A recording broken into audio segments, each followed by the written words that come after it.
Hello and welcome to my quick tips on how to simplify your farming in Stardew Valley. You can place garden pots inside of sheds and grow seeds in them all year round.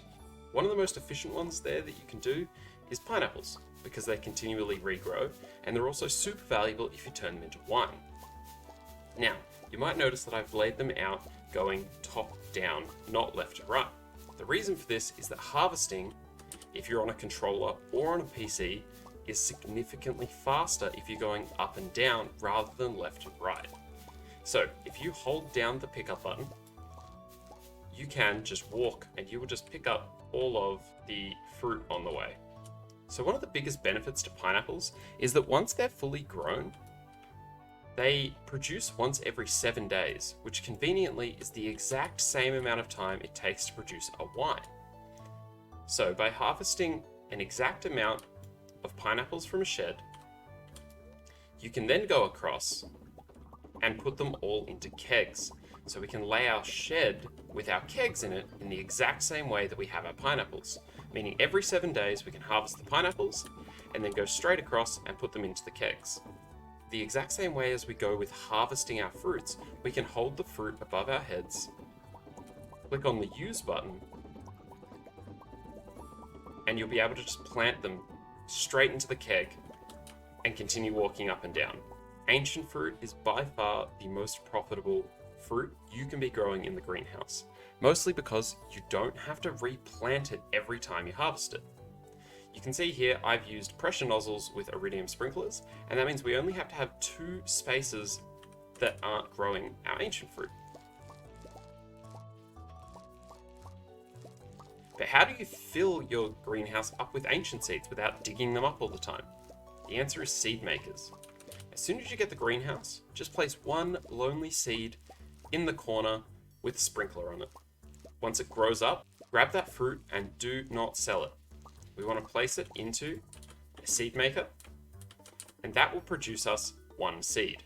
You just rinse and repeat this process by placing the new seed, growing it up, and eventually you'll have your entire greenhouse filled with ancient fruit.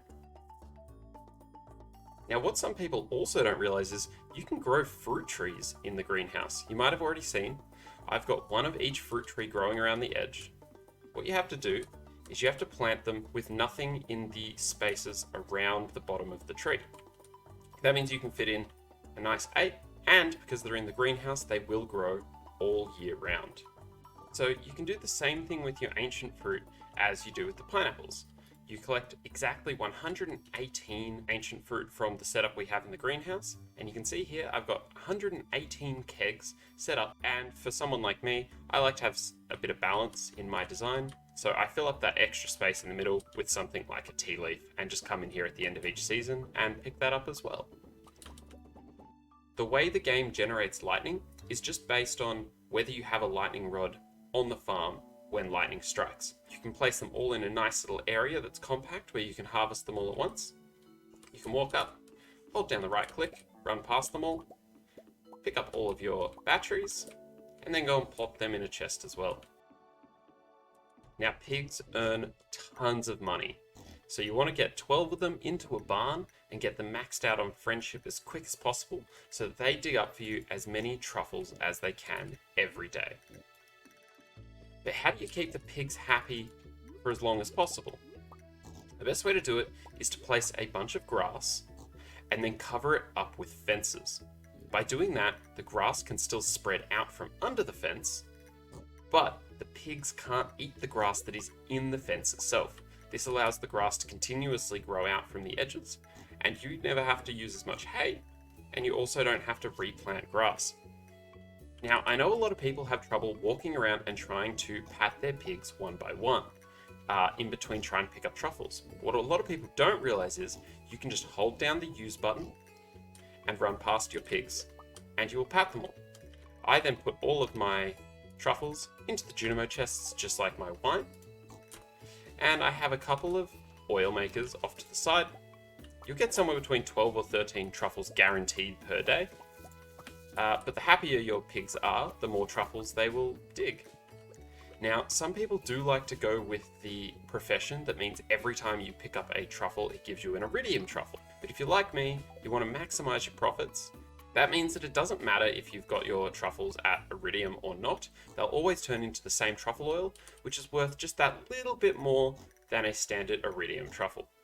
I myself am an incredibly lazy farmer and have done a lot of work in making sure I don't have to do my farming as much as possible. So these are a couple of tips on how to make your farming life a little bit easier. You can set your entire farm up on a 7-day cycle, and you can have some really efficient use of space by using garden pots in your sheds and making sure you have exactly the right amount of kegs to produce all of your fruit into artisan goods. Thanks everyone for watching. I really appreciate it. Don't forget to like, comment, and subscribe, and I'll see you all in another video. Auf Wiedersehen. Tschüss. Goodbye.